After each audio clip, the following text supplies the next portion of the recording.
அனைவருக்கும் வணக்கம். நாம் இன்று தமிழில் தொல்லியல் மற்றும் வரலாற்று பகுதியின் மூலம் நாம் அனைவரும் விரும்பும் ஒரு விடயம் தொடர்பாக பேசுவோம். தமிழர்களாகிய எமக்கு பெருமை சேர்க்கும் ஒரு விடயம் தொடர்பாக பேசுவோம். மற்ற மொழிகளிலிருந்து தமிழ் எவ்வாறு வேறுபட்டு சிறப்புற்று நிற்கின்றது என்பது தொடர்பாக நாம் இப்பொழுது பேசுவோம். பிற மொழிகளில் அல்லாத அரிதான தமிழுக்குரிய சிறப்பியல்புகள் என்ன? அதில் முதலாவது விடயம் எல்லா சொற்களும் பொருள் குறித்தனவே என்பதாகும். தமிழ் மொழியில் உள்ள எல்லா சொற்களும் பொருள் குறித்தனவாக தொல்காப்பியம் கூறுகின்றது. உங்களுக்கு ஒரு கேள்வி எழலாம், அதாவது தமிழில் உள்ள வேற்றுமை உருபுகள், காலம் காட்டும் இடைநிலைகள், விகுதிகள் என்பனவற்றுக்கு பொருள் உண்டா என்று. தொல்காப்பியர் இவற்றை இடைச்சொற்கள் என்று குறிப்பிடுகின்றார். இடைச்சொற்கள் என்றால் பொருள் உடையன, ஆனால் தனித்து வழங்கும் ஆற்றல் இல்லாதவை. பெயர் வினைகளை சார்ந்து வழங்கும் இயல்பினை உடையன என்று இடையியலில் கூறுகின்றார். இதனையே இக்கால அறிஞர்கள் உருபனியல் போன்றவற்றால் விளக்குகின்றார்கள். இரண்டாவது விடயம் என்ன? இரண்டாவது விடயம் ஓரெழுத்து ஒரு மொழி சொற்கள்.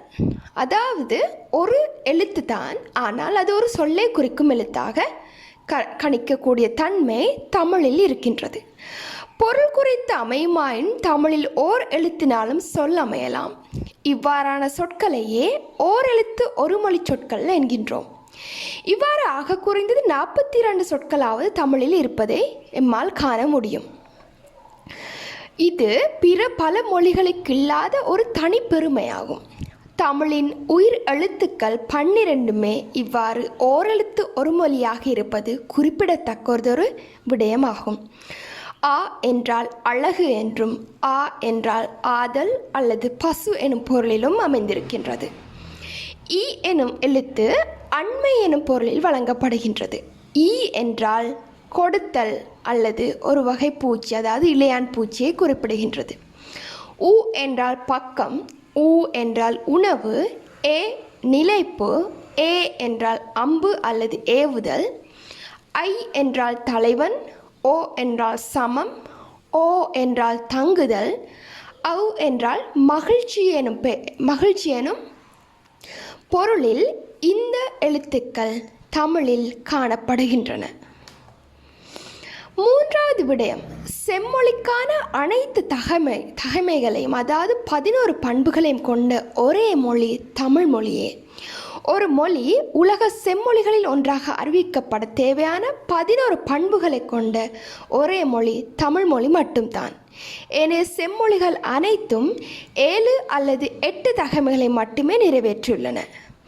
நாம் இந்த செம்மொழி அந்தஸ்து என்றால் என்ன என்பதனை இன்னும் ஒரு காணொலியின் மூலம் விளக்கி காணலாம்.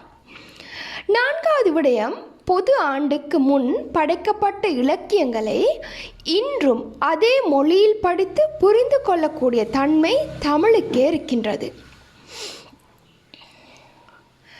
ஐந்தாவது விடயம் பொது ஆண்டுக்கு முற்பட்ட பெண்பாட் புலவர்களின் எண்ணிக்கை. இன்றைக்கு 2000 ஆண்டுகளுக்கு முன் ஏனைய செம்மொழிகளில் எத்தனை பெண்பாட் புலவர்கள் இருந்துள்ளார்கள் என்று தெரியுமா? சமஸ்கிருதம் 0, கிரேக்கம் 10க்கும் குறைவு, தமிழில் 30க்கும் கூடுதலான பெண் சங்ககால புலவர்கள் இருந்துள்ளார்கள். ஆறாவது விடயம் முதற் பொருள் நிலம் மற்றும் பொழுது. ஏனைய மொழிகள் எல்லாம் மதம் சார்ந்து முதற் பொருளாக கடவுளை காட்டி நிற்க, தமிழோ மதச்சார்பற்ற மொழி என்பதால் இன்றைய அறிவியல் பேசும் முதற் பொருளினை அன்றைய தொல்காப்பியத்தில் படம் பிடித்து காட்டியது. முதல் எனப்படுவது நிலம் பொழுது இரண்டின் இயல்பென மொழிப இயல்புணர்ந்தோரே என்று தொல்காப்பியம் கூறுகின்றது. முதற் பொருள் என்பது உலகம் தோன்றிய காலம் முதல் இருக்கும் நிலமும் பொழுதும் ஆகும் என்ற இந்த தொல்காப்பிய நூற்பாவானது குறிப்பது இன்றைய அறிவியல் சொல்வதனையே. ஏழாவது விடயம் உயிரிகளின் பகுப்பு. தொல்காப்பியர் உயிரிகளை பிரிந்த முறை வியப்பிற்குரியது. இதில் படிமலர்ச்சி கொள்கைக்கான, அதாவது இவல்யூஷனுக்கான சில முன்னோட்டங்களை கூட காணலாம். பின்வரும் பாடலினை சற்று பாருங்கள். ஒன்றறிவதுவே உற்றறிவதுவே, இரண்டறிவதுவே அதனோடு நாவே, மூன்றறிவதுவே அவற்றோடு மூக்கே, நான்கறிவதுவே அவற்றோடு கண்ணே, ஐந்தறிவதுவே அவற்றோடு செவியே, ஆறறிவதுவே அவற்றொடு மனனே நேரதி உணர்ந்தோர் நெறிப்படுத்தினரே. பொருளதிகாரம் 571வது பாடல். எவ்வாறு உயிரினங்கள் ஓரறிவு முதல் ஆறறிவு வரை பாகுபடுத்தப்பட்டுள்ளன என்பதனை பார்த்தீர்களா? இது மட்டுமல்லாமல் எத்தகைய உயிரினங்கள் அவ்வகைகளுக்குள் உள்ளடங்கும் என்பதனை கூட தொல்காப்பியத்தில் காண முடியும். இற்றைய புதலியல் சொல்லும் புல்மர வேறுபாட்டினை கூட தொல்காப்பியம் தொட்டுள்ளது. இதன்படி தென்னை மூங்கில் போன்றவை மரங்கள் அல்ல, அவை புல்லினங்கள். அதனாலேயே மூங்கிலான குழல் புல்லாங்குழல் எனப்படுகின்றது. இவ்வாறு தொல்காப்பியமானது பல அறிவியல் செய்திகளை பேசுகின்றது. 8வது விடயம் உலகின் முதல் இசை கல்வெட்டு தமிழ் கல்வெட்டு.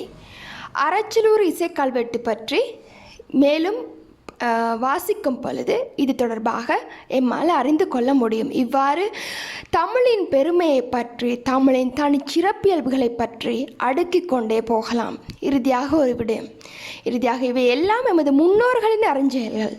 நாம் அவ்வாறு அறிஞர்கள் ஏதாவது செய்யாவிடனும் பரவாயில்லை, ஆக குறைந்தளவாவது அதன் தொடர்ச்சியினாவது பேணுவோம். தொன்மையினை விட தொடர்ச்சி முதன்மையானது. தமிழை காப்போம்.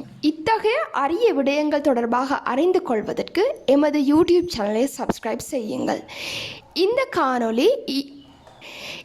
காணொளி இளங்கநாதன் குகநாதன் எனும் தமிழ் பற்றாளனால் எழுதப்பட்ட கட்டுரையை அடிப்படையாக கொண்டு உருவாக்கப்பட்டது என்பதனை கவனத்தில் கொள்க. மிக்க நன்றி.